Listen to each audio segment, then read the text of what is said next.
Good morning. This is John from the Springs Mennonite Church. I'm here with you again to share another passage, another thought to think about, and maybe just bless your life a little bit more today. Today I'd like to read from Psalm 139 and 4 verses, beginning with verse 17. How precious are your thoughts about me, O God?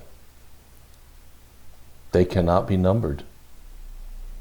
I can't even count them. They outnumber the grains of sand. Search me, O God, and know my heart. Test me and know my anxious thoughts. Point out anything in me that offends you, and lead me along the path of everlasting life.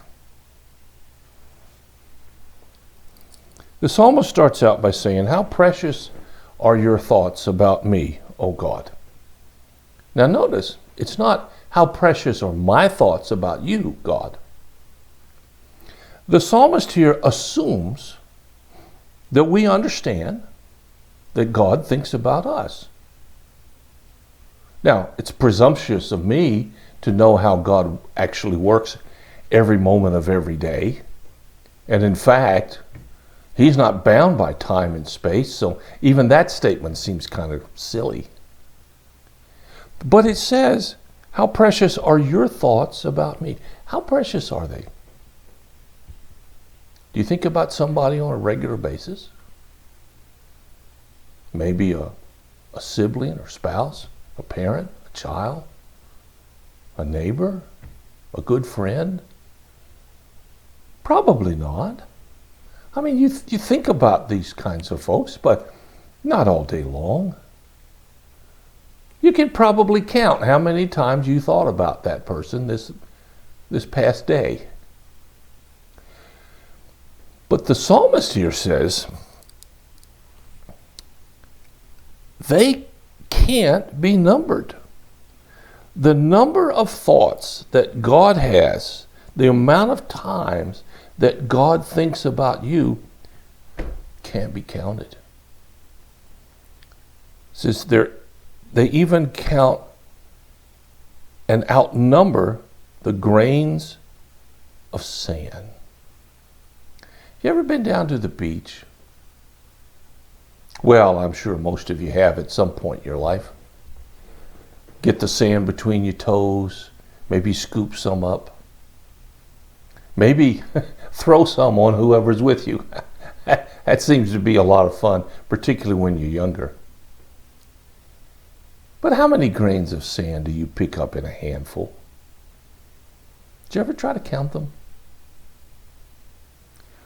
Well, I don't even know if you can. But you're welcome to try the next time you go to the beach. But the point is, just a little handful of sand contains a huge number of grains, pieces. And the psalmist says that God's thoughts about you outnumber all the grains of sand. Now, mathematics tell us that there is an infinite number. We can always add 1 to the previous number and get a larger number. When you get past the hundreds, you get to the thousands. You get past the thousands, you get to the 10,000s.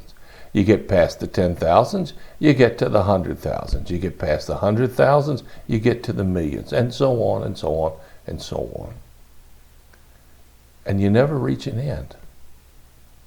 You can add all your life, and you'll never get to the end.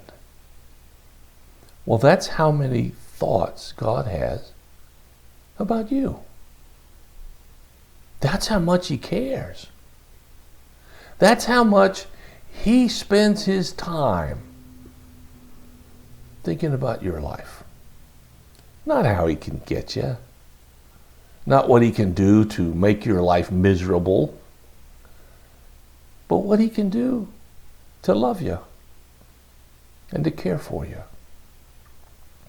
Now, when you get that down inside of you pretty good, the second set that I read, which begins in verse 23, and I'll read it again, says this: "Search me, O God, and know my heart. Test me and know my anxious thoughts.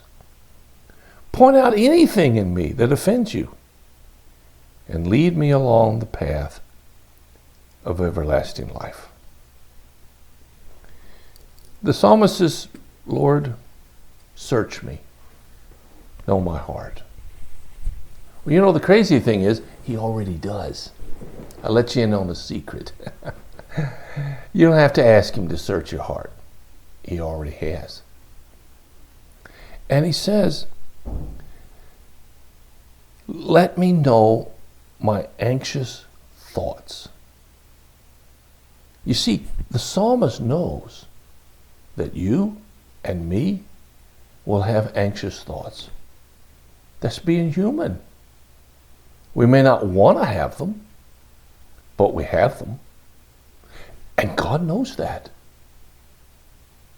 And it says here, "Search my heart, God. Teach me what my anxious thoughts are." And then he says, "Point out anything." Anything.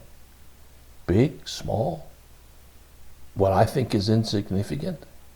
Point out anything in my life that offends you. You know, people talk about they got to get saved. They got to meet Jesus.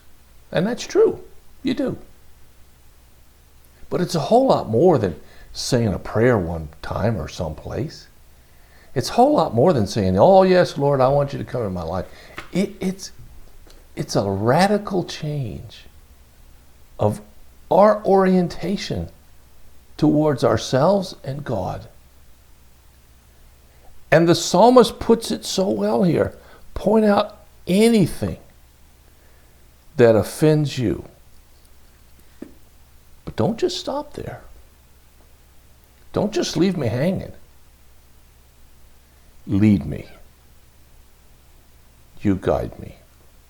Show me the way. Don't let me get lost. Don't let me get consumed by things that ultimately don't matter. Lead me along the path of everlasting life. You know, if we live our lives in this world that reflect the goodness and grace of God, we don't have to wonder what the world after this looks like. We don't have to just hope that somehow things will continue.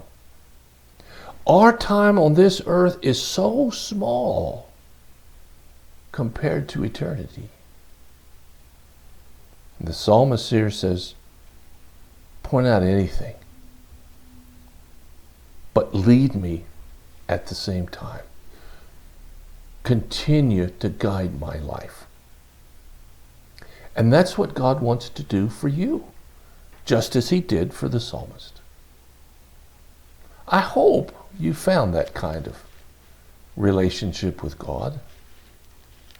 You certainly can. All you have to do is ask him and be willing to let him lead. Well, thanks so much for listening. If you have a prayer concern or a need, just let us know. We'll do whatever we can, as fast as we can, to help meet your need. God bless you.